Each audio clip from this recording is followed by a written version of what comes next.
નમસ્કાર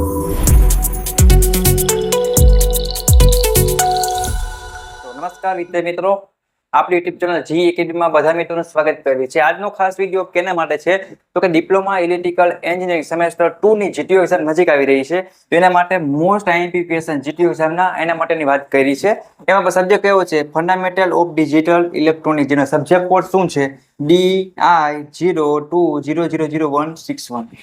આ સબ્જેક્ટના most IMP question Gujarati અંગ્રેજી બંને ભાષામાં જે ખરેખર જીટીયુમાં પૂછાતા હોય, પૂછાઈ ગયેલા હોય અને આઈએમપી હોય એની આપણે વાત કરવાના છે। એ પણ તમને સ્ક્રીન ઉપર બતાવીશ, તો બધા મિત્રો બુક અને પેન બાજુમાં લઈને બેસી જાય। જે મિત્રોને સારામાં સારી રીતે પાસ થવું છે, નહીં પણ સ્કોર કરવા છે, બેકટોપ કેટલી લાવી નથી, એ પહેલા આપણે શું થોડાક પોઈન્ટ છે ને ફટાફટ એકાદ મિનિટમાં જોઈ લઈએ। તો જીટીનું પેપર છે ને સૌથી પહેલા પેપર છે મુજબ જ લખવા, ભલે 50 માર્કનું આવડે, 30નું આવડે, 20નું આવડે, ગમે એવું આવડે, બરાબર છે? એના કારણે પાસ થવાના ચાન્સ વધી જશે। અને મોસ્ટ આઈએમપી ક્યાં કરવાના છે ને શું હોય એ તમને હું આપી દઈશ, તો એ તમારે ટેન્શન લેવાની જરૂર નથી। પાસ થવા માટે સ્કોર કઈ રીતે કરવો, તો પોઈન્ટ નંબર 1, 2 અને 5 ધ્યાનમાં રાખવાનું છે। 5નો પોઈન્ટ શું છે તો કે આકૃતિ ફિગર કમ્પલસરી દોરવી। એના મિત્રો જીટીના રૂલ પ્રમાણે શું છે તો કે ફૂલ માર્ક્સ છે। પછી એને તે વધારે માર્ક્સ લાવવા માટેનો કોઈ ટૂલ હોય તો કેવું છે તો કે ફિગર, સ્કેચ, આકૃતિ, ડાયાગ્રામ જે કહેતા હો તો એ દોરજો, ટ્રાય કરો। એટલે 10-15 આકૃતિ એકમાં આવી જાય એવું આપણે કરવાનું છે, બરાબર? જો પછી વાત કરીએ તો બેકલોગ કેટલી રીતે કઈ રીતે બચવું, એના માટે પોઈન્ટ નંબર 1, 2 અને 5 ધ્યાન રાખો। અને સ્કોર કરવા માટે 1, 2 અને 3, આ 1, 2, 5 ની જે ગેમ છે ને મિત્રો, 1, 2, 5 એ તમે અપનાવો અને પછી તમને કહો। હું તમને સમજાવું છું, તમારો ભાઈ છું, વિમલભાઈ છું, સર છું, બેસ્ટ ફ્રેન્ડ છું, ટીચર સમજો કે સપોર્ટ સિસ્ટમ જે પણ સમજો હોય, પણ તમે એટલીસ્ટ જોવો મિત્રો કે ડિપ્લોમા છો, સેમેસ્ટર 1 નું રિઝલ્ટ બહુ ખરાબ આવ્યું, ખરેખર તમને એવું લાગે યાર કે આટલું આવવું જોઈએ, ન આવવું જોઈએ, તમે એટલે 70 માં મિત્રો 23 માર્ક તમે, મને ગેરંટી છે તમે બધા મારા કલેજા છો, 23 માર્ક તો આવી જ જાય, પણ તમે પ્રોપર રસ્તા ઉપર નથી ગયા, તમને ક્યાંક ક્યાંક તકલીફ પડી છે, અથવા ક્યાંક ને ક્યાંક એવો પાથ છે, રસ્તો તમને મળ્યો નથી, જે તમને એટલીસ્ટ સાવ ફેલ તો કરી જ ના શકે।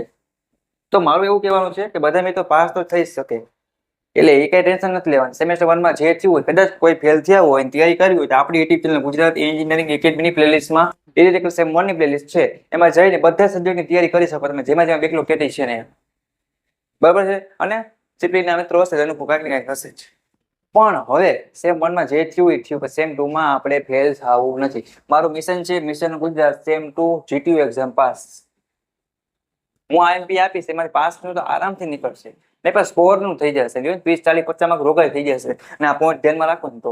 અને આવી રીતના ઇલેક્ટ્રિકલ સેમેસ્ટર 2 ના તમારે બધા સબ્જેક્ટના આઈએમપી વિડીયો મેળવવો હોય તો આપણે સેમ 2 માટે હોસ્ટેલ બનાવેલ છે, એમાં જોઈન થઈ જાઓ। જેની તમને લિંક નીચે આપી દઉં મિત્રો, એમાં તમને A to Z ઓલ સબ્જેક્ટના આઈએમપી ક્વેશ્ચનના વિડીયો મળતા રહેવાના છે, ફ્રી ઓફ કોસ્ટ, આનો કોઈ ચાર્જ હોતું નથી। ઓકે, ચાલો આપણે સ્ક્રીન પર જઈએ મિત્રો ફટાફટ, અને ક્વેશ્ચન નંબર 1 થી ચાલુ કરીએ કે આપણે ફંડામેન્ટલ સબ્જેક્ટ છે ડિજિટલ ઇલેક્ટ્રોનિક્સ, એમાં કયા કયા પ્રશ્ન કરી જવા છો, બટ ખાસ પોઈન્ટ ધ્યાનમાં રાખવાના છે હરેક સબ્જેક્ટ માટે, એટલે મેં તમને પહેલા આ ટાઈમ આપ્યો છે। ઓકે, ચાલો મજા આવી જશે મિત્રો, પાસ જ છો બધા, ઓકે, બીવાનું નથી। આવી ગયા છે અહીંયા fundamental of digital electronic subject છે, એના મોસ્ટ આઈએમપી વિશે વાત કરશે ને ગુજરાતી અને ઇંગ્લિશ બે ભાષામાં આપેલા છે, તમે જેમાં અનુકૂળ હોય એમાં તમે તૈયારી કરવાના છો અને કરી શકશો આરામથી।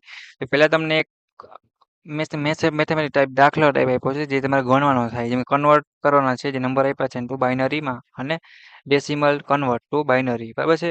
રેડી? તો આ આવા ક્વેશ્ચન છે એ પણ ઘણીવાર જીટીયુ એક્ઝામ પૂછાય, બરાબર છે?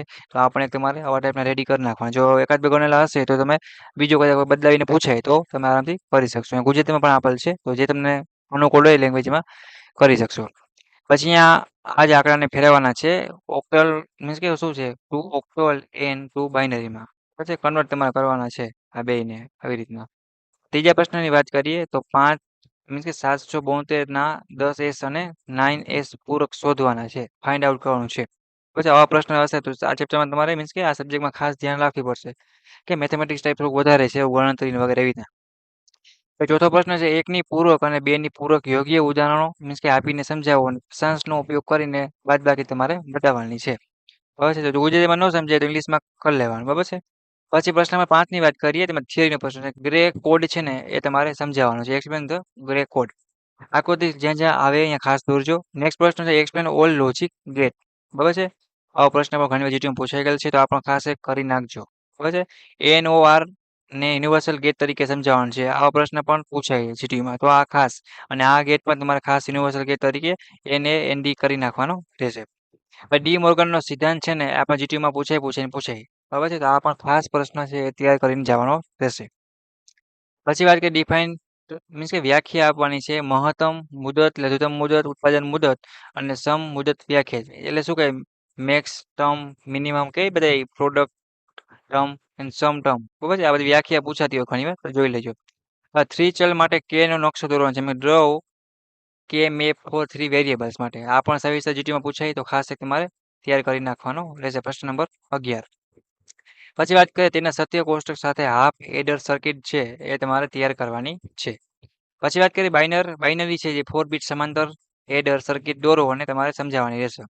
Draw the explain binary 4 bit parallel adder circuit. આમાં સર્કિટ ખાસ દોરવાની છે તો વધારે માર્ક્સ પૂરા માર્ક્સ કવર થશે. આવો ક્વેશ્ચન પૂછાય એમાં. બરાબર છે? પછી વાત કરીએ પ્રશ્ન નંબર 14 ની તો એક મેથેમેટિક્સનો ભયંકર આપ્યો છે પણ જોઈને બીવાનું નથી. ગણશો તો થોડુંક આવડશે. બરાબર છે? શું છે 14 મૂળભૂત ગેટ y બરાબર a plus b plus c a plus b plus c નો ઉપયોગ કરીને લોજિક સર્કિટ દોરવાની છે ને બુલિયન બીજગણિતનો ઉપયોગ કરીને y બરાબર ab plus abc plus a સમીકરણને તમારે સરળ છે એ બનાવવાનું છે. તો આવા પૂછી શકાય સિમ્પ્લિફાય કરવાની કે બરાબર એ પણ દોરીને.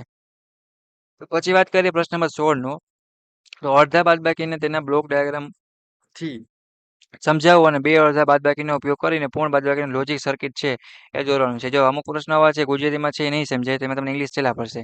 મીન કે જો explain the half subtract with block diagram and draw logic circuit full. અને એક વસ્તુ ધ્યાન રાખવાની અમુક તમે ગુજરાતી મીડિયમ વાળા છે ઇંગ્લિશ મીડિયમમાં લખશે અર્થ તો હાલશે. બરાબર? એટલે એ કઈ ટેન્શન લેવાની જરૂર નથી. પછી પ્રશ્ન નંબર 14 ની જો વાત મીન્સ કે 17 ની વાત કરીએ 4-1 મલ્ટીપ્લેક્સર અને 4 મીન્સ કે 1-4 મલ્ટીપ્લેક્સરને તમારે સમજાવવાનું છે. આ થઈ ગયો 17મો પ્રશ્ન એક્સપ્લેન કરવાનું છે. બરાબર? 18મો છે એમાં શું નકશા પદ્ધતિનો ઉપયોગ કરીને પીઓએસ અભિવ્યક્તિને સરળ બનાવવો અને એનઓઆર તરીકેનો મીન્સ કે તર્કનો ઉપયોગ કરીને અમલમાં મૂકવાના છે. હવે છે આ તમારો 18મો પ્રશ્ન થઈ ગયો. તો 19માની વાત કરીએ તો કોમ્બિનેશન સર્કિટ અને સિક્વેન્શિયલ સર્કિટ છે તમારે બેની સરખામણી કરવાની છે તફાવત. બરાબર? આ જીટીયુમાં આખા પેપરમાં એક કે બે તફાવત પૂછાય. તો મોસ્ટ આઈએમપી હોય તમારે ખાસ કરીને જવાના રહીએ. આ પણ એક તમારે ગણી નાખવાનું રહેશે. બરાબર છે? પછી વાત કરીએ એક પાછી થિયરીનો પ્રશ્ન છે. એસઆર ફ્લિપ ફ્લોપનો પ્રતીક લોજિક સર્કિટ અને સત્ય કોષ્ટક સાથે તમારે સમજાવવાનું છે. Explain SR flip flop with symbol logic circuit અને ટ્રસ્ટ મીન કે ટ્રુબલ સત્ય સાચું એમ. જીકે ફ્લિપ ફ્લોપનો પ્રતીક આ કેનો એસઆર નો તો એવી રીતના સેમ ટુ સેમ જે કે નો છે. રેડી? પછી વાત કરીએ explain D flip flop with symbol logic circuit. તો ડી ટાઈપનો પણ આમાં એકાદી પૂછાય.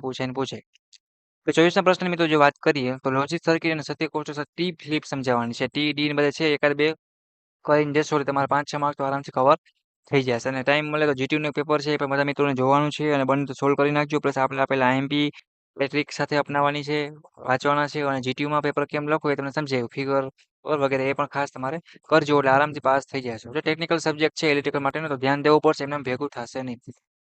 4-2 એન્કોડર અને 2-4 એન્કોડર તમારે સમજાવવાના છે. રેડી?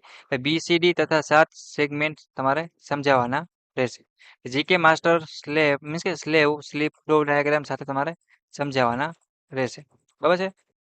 પછી વાત કરીએ 28મો પ્રશ્ન છે શિફ્ટ રજિસ્ટર શું છે ને શિફ્ટ રજિસ્ટર કયા પ્રકારના છે કોઈ એક તમારે સમજાવવાના રહેશે.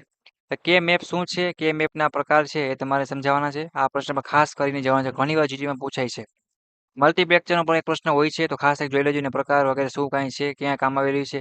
આવી રીતના તમારા 30 પ્રશ્ન છે. બધા મિત્રોને આ સબ્જેક્ટ છે એસી ફંડામેન્ટલ સબ્જેક્ટમાં શું કરવાનું છે તો કે આરામથી વાંચી મીન્સ સોરી એસી ફંડામેન્ટલ નહીં એ એટલે ફંડામેન્ટલ થયો મીન્સ કે બધાને કોમન સબ્જેક્ટ છે તમારા પેટ પેસે એસી ફંડામેન્ટલ વિડીયો બની ગયો. હવે આ fundamental of digital electronic subject છે એમાં પણ ખાસ બધા મિત્રોને આટલા પ્રશ્ન વાંચવાના છે. પ્લસ જીટીનું પેપરમાં કીધું પ્રમાણે સારી એવી તૈયારી કરવાની છે. એટલે તમે ગમે એવું હાર્ડ નીકળશે તમે પાસિંગમાંથી 30 માર્ક મીન્સ કે 25-22 નહીં પણ 23 તો આવી જ જશે. થોડુંક તમે ધ્યાન દેશો એટલે તો વાંચવું પડશે. માર્ક્સ લેવા હોય મહેનત કરવી પડશે. થોડુંક 1-2 દિવસ વાંચવું પડશે તો આરામથી આવી જશે. આખો સેમેસ્ટર જે પણ કર્યું હોય હવે એમાં છેલ્લે થોડુંક ધ્યાન દેશો એટલે આ સબ્જેક્ટ છે આપણો ખબર છે ફંડામેન્ટલ ઓફ ડિજિટલ ઇલેક્ટ્રોનિકમાં આરામથી તમે પાસ થઈ જશો. અને કોઈને કાંઈ ડાઉટ કરી હોય તો ચોક્કસપણે મેસેજ કરજો અને સપોર્ટમાં સબસ્ક્રાઇબ કરો આપણી YouTube channel Gujarat engineering academy channel અને તમારા દોસ્તોના વિડીયો શેર કરો જેથી કરીને બધા મિત્રો ઇલેક્ટ્રિકલ સેમેસ્ટર 2 ની અંદર પાસ થઈ જાય. એમાં સેમેસ્ટર 1નું રિઝલ્ટ બહુ સારું આવ્યું તમારે મને ખબર જ છે.